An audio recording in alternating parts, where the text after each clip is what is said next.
नमस्कार, सुप्रभात, स्वागत, अभिनंदन आप सभी का सब रंग कार्यक्रम में। मित्रों, रोज़ ही कुछ सुंदर बातों के साथ हम एक दूसरे से मिलते हैं। लक्ष्य यही होता है कि ये सुंदर बातें हमारे जीवन को सुंदर बनाएं। मित्रों, आज एक विचारक की कुछ बातें लेकर आया हूँ जो बहुत ही विचारणीय हैं। उन्होंने कहा, 5 ऐसे पछतावे जो मुझे हुए, मैं नहीं चाहता कि आपको भी हों। इसीलिए वो मैं आपके साथ शेयर करना चाहता हूँ। उन विचारक महोदय के ये विचार थे। पहला पछतावा उनका कहना था, अपने सपने को पूरा न करने की कोशिश करना। सपनों के पीछे भागना बहुत ज़रूरी है।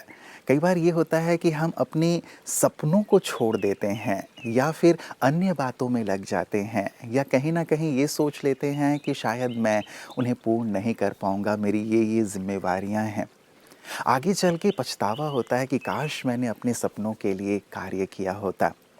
जो व्यक्ति अपने सपनों के लिए कार्य नहीं करता ना, दूसरे लोग अपने सपने को पूरा करने के लिए उन्हें कार्य में लगा देते हैं। याद रखें, ईश्वर ने हम सबको एक उद्देश्य देकर भेजा है। जितनी जल्दी हम उस उद्देश्य को पहचान लेते हैं और उसके लिए अपने आप को लगा देते हैं, वही जीवन की सार्थकता और सफलता होती है।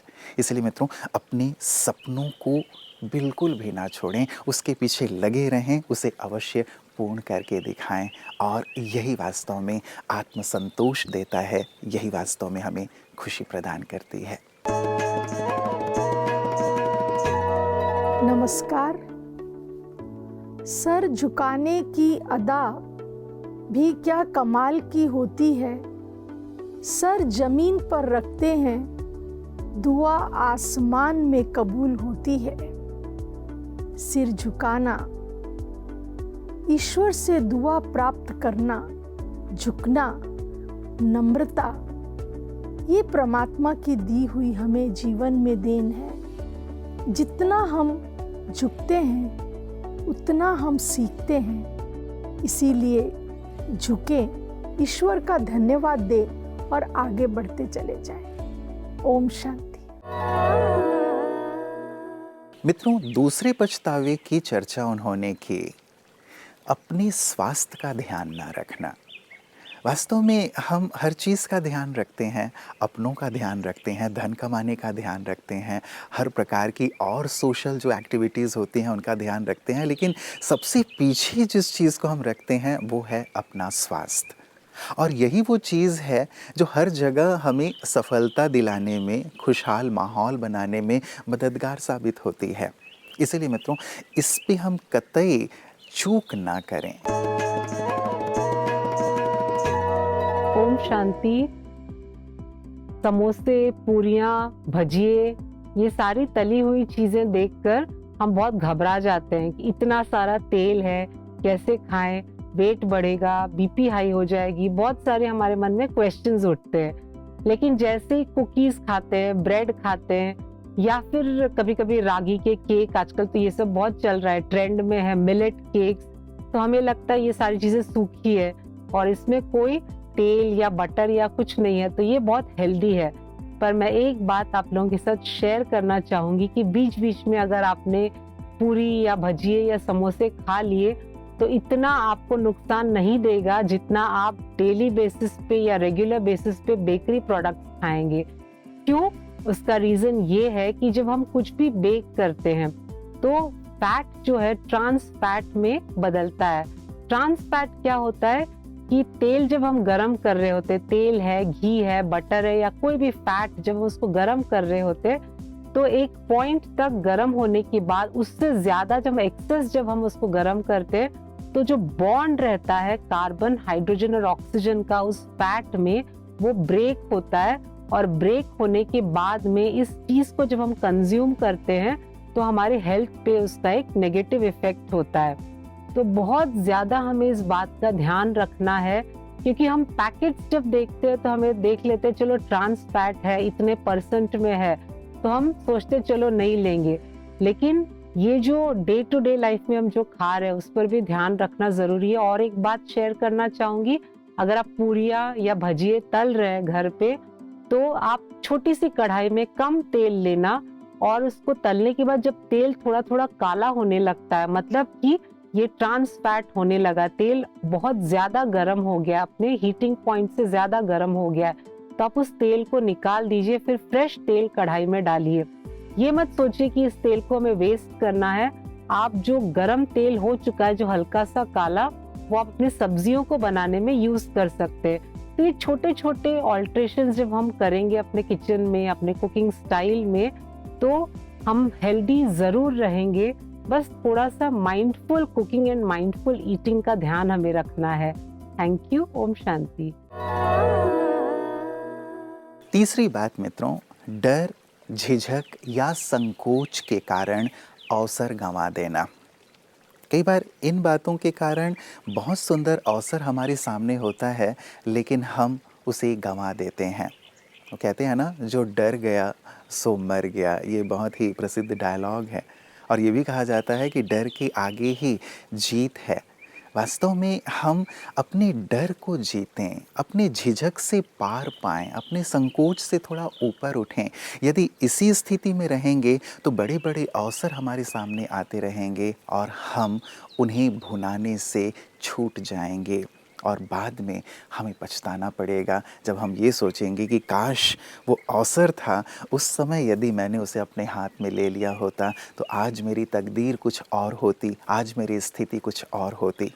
लेकिन अब पछताए होत क्या, जब चिड़िया चुग गई खेत, ये कहा जाता है। इसलिए ये पछतावा हमें ना हो, इसके लिए मित्रों हम अपने डर को, झिझक को, संकोच को जीतें और आगे बढ़ें। हम अपने देश और विश्व को सशक्त बनाना चाहते हैं। वास्तव में योग दो प्रकार के हैं। एक है राजयोगा, दूसरा है फिजिकल योग। दोनों का ही हमारे जीवन में होना आवश्यक है। उसके द्वारा शारीरिक स्वास्थ्य और कुछ एक बीमारियों का समाधान हमें प्राप्त होता है। लेकिन सर्वश्रेष्ठ योग जो भारत का प्राचीन योग है वो है राजयोग। हम उस राजयोग को जानकर के सच्चे अर्थों में इस विश्व योग दिवस को सफल बनाएं। प्रजापिता ब्रह्मा कुमारी ईश्वरीय विश्वविद्यालय का ये लक्ष्य है कि विश्व का प्रत्येक मानव स्वयं को पहचाने और पिता परमात्मा को पहचाने, उसके साथ संबंध जोड़े और प्राप्त हुई शक्तियों के द्वारा मानसिक, शारीरिक हर रीति से स्वस्थ बने। इस राजयोग के अंदर हम कुछ पॉजिटिव थॉट्स करते हैं, विचार करते हैं, जिनका संबंध सबसे पहले मेरे साथ है। मैं अर्थात आत्मा, जिसका प्रभाव मेरे पर पड़ता है। दूसरा, इस थॉट का प्रभाव हमारे स्वास्थ्य पर पड़ता है। तीसरा, इसका प्रभाव हमारे अपने संबंधियों पर पड़ता है। और चौथा, वायुमंडल में पड़ता है।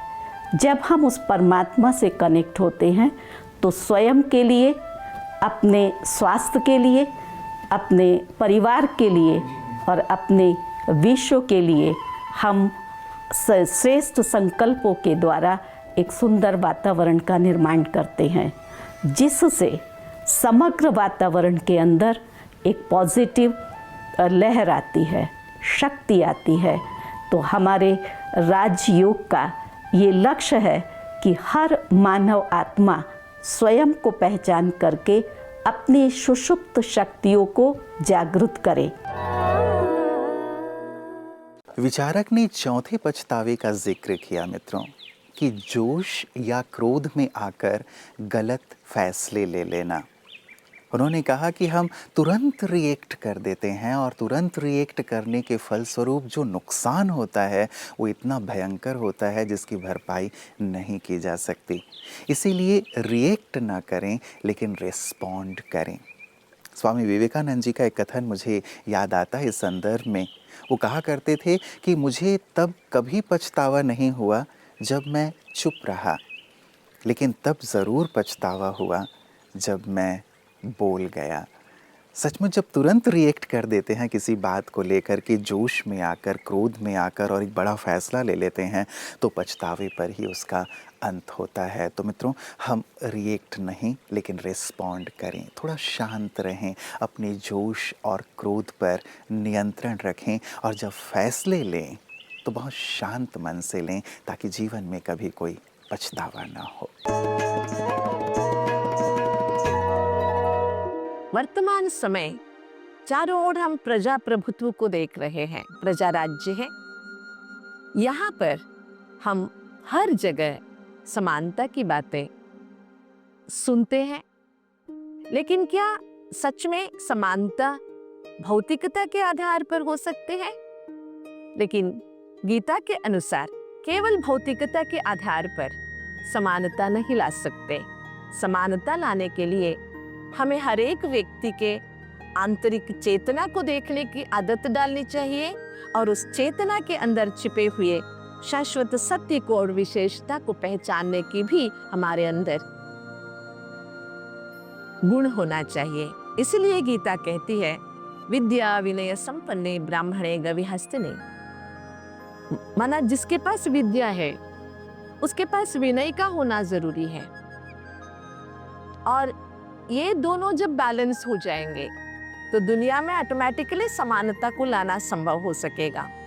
आज हम देख रहे हैं जिनके पास एजुकेशन, जिसको हम विद्या का ट्रांसलेशन बताते हैं, हम सोचते हैं एजुकेशन जिनके पास है उनके अंदर ईगो बढ़ता जा रहा है, अहंकार बढ़ता जा रहा है। जो बहुत सारे पढ़े लिखे लोग हैं वो लोगों से मिलते जुलते नहीं है, उनमें समानता की भावना नहीं होती है, जबकि विचारधारा ऊंच होने के बाद मनुष्य को नम्र होना चाहिए। विद्या विनयेन शोभते कहते हैं ना, बहुत सालों से सुने हैं, लेकिन ये अभाव हमें चारों ओर नजर आ रहा है। इसलिए इस अभाव से दूर होने के लिए हमें भगवान के प्रभाव में आना चाहिए। भगवान इतना उच्च कोटि का होते हुए भी हम मनुष्यों के साथ संबंध प्यार से रखते हैं, प्यार से निभाते हैं। इसलिए गीता हमें इन दोनों गुणों में समत्व भाव बनाए रखने का मार्गदर्शन करता है।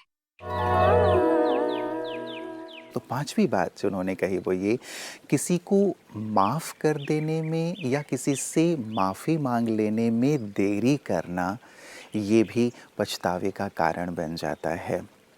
कई बार बहुत ही हमारे प्यारे रिश्ते, बहुत ही गहरे रिश्ते, बहुत ही आत्मीय रिश्ते इस वजह से ही टूट जाते हैं कि हम इस बात का इंतज़ार कर रहे होते हैं कि शुरुआत सामने से हो। गलती उसने की है, बात उसने बिगाड़ी है, तो माफ़ी भी तो उसे ही मांगनी चाहिए ना। और इस शुरुआत की जो एक हमारा इंतज़ार होता है कि वो शुरुआत करे, तो शुरुआत तो होती नहीं लेकिन हमारे रिश्तों का ही अंत हो जाता है। मित्रों, ज़िंदगी कितनी खूबसूरत है, रिश्ते कितने खूबसूरत हैं। क्यों ना माफ़ी मांग कर या माफ़ करके हम अपने रिश्तों को बहाल कर लें, फिर से उसे हरा भरा कर लें, ताकि जीवन हमारा भी और उनका भी आनंद से परिपूर्ण हो जाए और ये पछतावा जीवन के अंत में ना रहे। ये कितना प्यारा सा रिश्ता था और एक छोटी सी बात को लेकर हमने उसे ताउम्र के लिए गंवा दिया। तो मित्रों, ये 5 पछतावे जो सचमुच बहुत ही चिंतन के विषय हैं, आगे चलकर 1 साल के बाद, 5 साल के बाद, 10 साल के बाद कहीं हमें ये पछतावे के रूप में ना झेलने पड़े, इसीलिए आज इन 5 सुंदर बातों को मैंने आपके सामने रखा है। इस पर ज़रूर चिंतन कीजिएगा और समय रहते एक्शन लीजिएगा, क्योंकि जब हम कुछ सुंदर कार्य की शुरुआत करते हैं तो ईश्वर का साथ मिलता है और सब कुछ बहुत सहज हो जाता है। तो अपना ख्याल रखिएगा। कल पुनः इसी वक्त आप सबसे मुलाकात होगी। नमस्कार।